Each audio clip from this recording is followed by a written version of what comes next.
The world's largest pork producer closed 3 of its U.S. plants this week. Smithfield Foods first shut down its South Dakota plant. At least 644 confirmed cases of the coronavirus are linked to that facility. That makes it one of the largest single sources of the illness in the entire nation. The company has since also closed its Wisconsin and its Missouri plants. Several other meat producers have also scaled back or shut down production during the pandemic. Tom Maoli joins me now. He's a global supply chain logistics expert, making him the perfect person for us to talk to about the future of produce in the country. And he also happens to be a former member of President Trump's transition team. Tom, thanks for joining us. Thanks for having me on. So some of the nation's largest meat processing plants are now closed. We're all wondering how this might disrupt not just the supply chain, but the entire meat industry. Well, listen, it's all, our whole economy runs on supply and demand, and demand right now clearly is out the roof. People are buying, stocking up, eating at home, but the restaurant demand is way down. So, but what you're doing is you're cutting off the supply chain. As they close these plants, it's going to get harder and harder. Prices are going to have to go up because it's a supply and demand issue. But the real issue is, are they going to be able to get the stuff to the supermarket shelves so that people can get product to be able to feed their families? That's the real issue. So it's a supply and demand issue. It's not a distribution issue. But as they continue to close these plants, and rightfully so, listen, if there's coronavirus that's rampant throughout these plants, the last thing you can do is take a risk with our food supply. We still have yet to determine how this affects our food supply and if the food supply can be infected by it. It's a supply and demand issue, and the demand is there certainly on the consumer side in terms of stocking up our own refrigerators and our pantries, but that it's not there on the restaurant side. Does that sort of cancel each other out, or are we not seeing as much demand as we previously had? No, demand is way down. Demand is up on the home side, but demand is way down on the restaurant side. Most of the distribution is into restaurants, catering halls. That demand is way down, and that clearly affects what they're doing with this livestock. There's a large portion of the livestock, eggs, produce, that had to be destroyed, actually dumped and destroyed because This is like, milk has an expiration date. This stuff has an expiration date. You can't leave it on the shelf for, weeks and weeks and months. It's not canned goods. So as the coronavirus hit and the demand dropped, they started destroying this stuff because you can't leave it on the shelf. But now as you start closing these plants, I think it's going to be devastating to the supply chain of all the supermarkets. And I think the consumer is going to feel it. And I'm wondering how we all reconcile the idea that farmers are tossing out meat and produce that they have a surplus of at the same time when my local grocery store is limiting how much milk I can buy for my own family. What accounts for that disconnect? Well, what happens is that the meat at the livestock at these facilities is prepared. And if the demand is not there and they can't get it out to the shelves fast enough, as the demand fell off and as the restaurants closed down and they can't get it out there fast enough, they're going to have to do something with this because, again, it has a shelf life. So the destruction is not as we speak. I think most of the destruction was in the beginning when most of the restaurants and the catering halls and the eateries closed down. I think that's slowing down dramatically. I don't think that's happening as we speak. But as they start closing plants, we're going to have an issue. So I guess bear with me just a little bit because I'm trying to understand.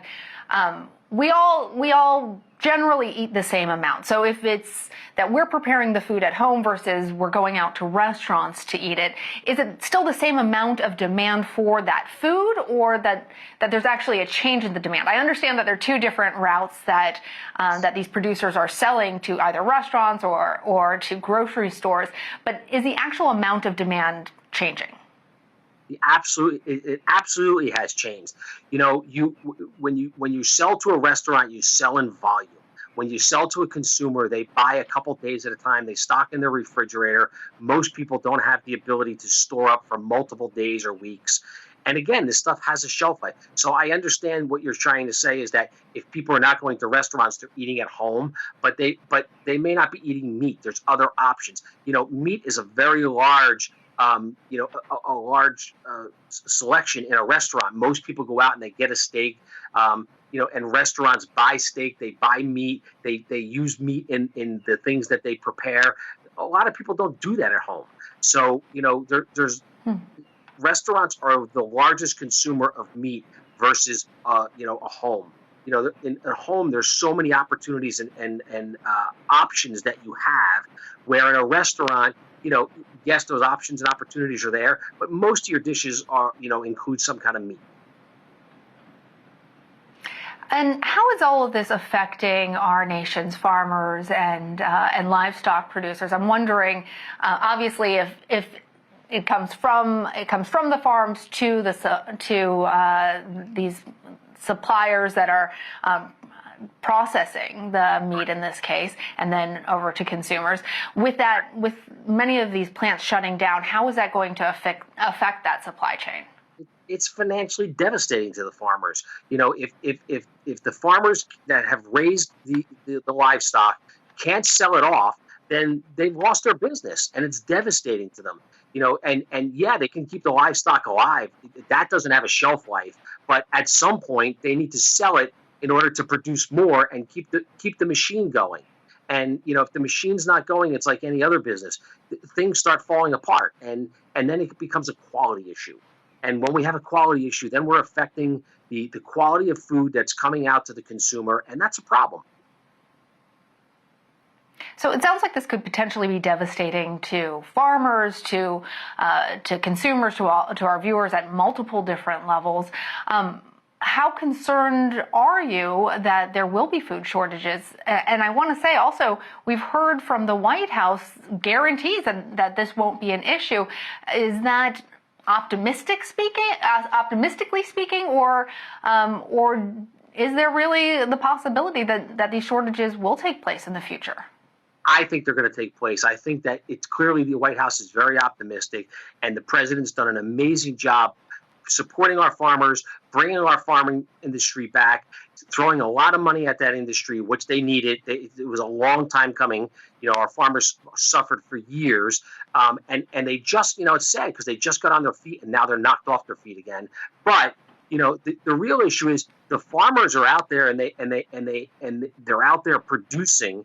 But if you don't have the meat packing plants that can get the meat into consumer-ready packages and on the supermarket shelves, therein lies the problem. So there's a break in the distribution chain, and the break is at the meat packing plants. And as these things close down, and rightfully so, as I said before, the last thing we want to do is find out that coronavirus can infect our food intake or be affected by our food intake. And we haven't gone that far with this virus to figure that out. Right now, there's humans dying. So, I agree with them shutting down the meatpacking plants as they need to, because clearly you don't want to infect the people. But that's a break in the supply chain. So the farmers can produce all the cattle they want, the chickens they want, the eggs they want. But if there's no way to prepare them and package them and get them onto the shelf for the consumer to buy, then we're going to have a supply problem. We're going to have a big supply problem. Absolutely. At the point of sale, which is right. That's just as if we don't have truckers bringing them to stores, then that will certainly have a problem. So, Tom, you served on President Trump's transition team. When you hear promises coming out of the White House that don't reconcile with what you as an expert know about the supply chain, have you talked to the White House? Have you said, don't make the guarantee that there's not going to be a shortage, or given them any advice? Listen, the president is a very smart man. He knows what he's doing. He's got great people in his court. He knows how to get the best of the best people to the table, and that's what he's doing. But listen, this is a big problem, and you can only, it's almost like whack-a-mole. You hit this down and that pops up. You hit this down and that pops up, and you can only put out so many fires in a day. and the task force are working around the clock. I think they're doing an amazing job. Clearly, the curve, right? The curve has gone down, and the demand of the hospitals has gone down. So that's a good thing. And I think they're doing a great job. And I think they're doing the right thing. He's trying to keep the American people upbeat and letting them know and believe, which is what is the truth and what they should believe, is that we're going to come back, and we're going to come back strong. We're resilient. Americans are resilient. We've come back from many other things. We've come back from the Lehman crash. We came back from 9/11, and we'll come back from this. Well, we are certainly all hoping that we come back soon, healthy and strong. Tom Maoli, thank you for joining us. Thank you for having me.